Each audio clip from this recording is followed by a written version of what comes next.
Қайырлы күн баршаларыңызға. Біз бүгін сіздермен дәмі өте керемет, жасау жолы оңай, көп затты қажет етпейтін витаминдерге толы қызылша салатын жасайтын боламыз. Ол үшін ең алдымен менің каналыма тіркеліп, қоңырауша белгісін баса кетіңіздер. Ең жақсы, ең дәмді және де қарапайым жасау жолы оңай рецептілермен бөлісетін боламын.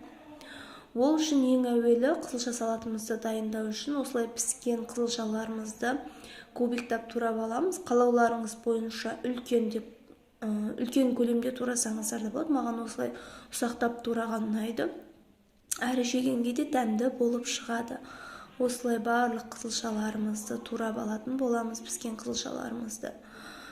Мен бұл жерде өте көп көлемде жасадым. Егер сіздер аз болсаңыздар, аздан жасағыларыңыз келсе, 2 қызылшаны, 2 алманы қосып жасасаңыздар болады. Қажетті ингредиенттерді төменгі описание бөліміне қалдырып кетемін. Көктемге өте пайдалы салаттардың бірі. Отбасыларыңызбен, бала-шағаларыңызбен жегенге өте пайдалы, витаминге толы. Қызылшаның өзіндік витамины өте көп, қан көбейтуге, иммунитет көтеруге өте пайдалы. Әсіресе осы көктем мезгілінде. Осылай қызылшаларымызды ұсақтап турап алатын боламыз.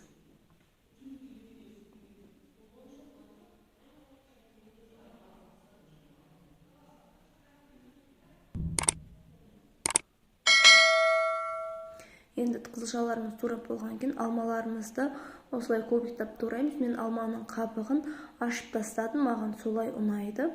Себебі қабығын үлкендер алып тастайды. Қабықсыз турасаңыздар дәмді болып шығады. Осылай алмамызды да кубиктап турап алатын боламыз. Егер сіздер алманың көп болғанын қаласаңыздар, көптеп қосуға болады. Мен осылай 4 штук алманы қостым.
Осылай алмаларымызды турап болғаннан кейін бізде ашылып дайындалған грек жаңғақтарын қосатын боламыз. Мен грек жаңғағын ғана қостым.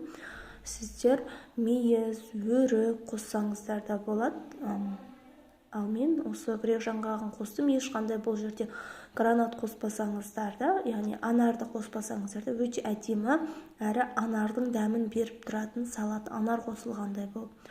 Міне осылай жаңғақтарымызды ұсақтап аламыз, қатты ұсақтамаймыз.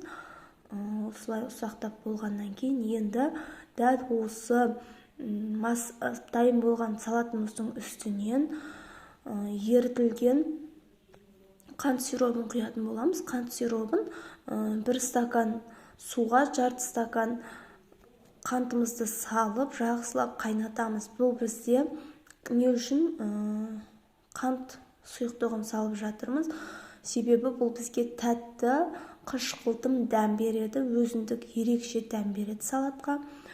Қызылшаларыңыз тәтті болмаса, қанттың көлемін кішкене үлкейтіп, қантты сиропты құйсаңыздар болады. Немесе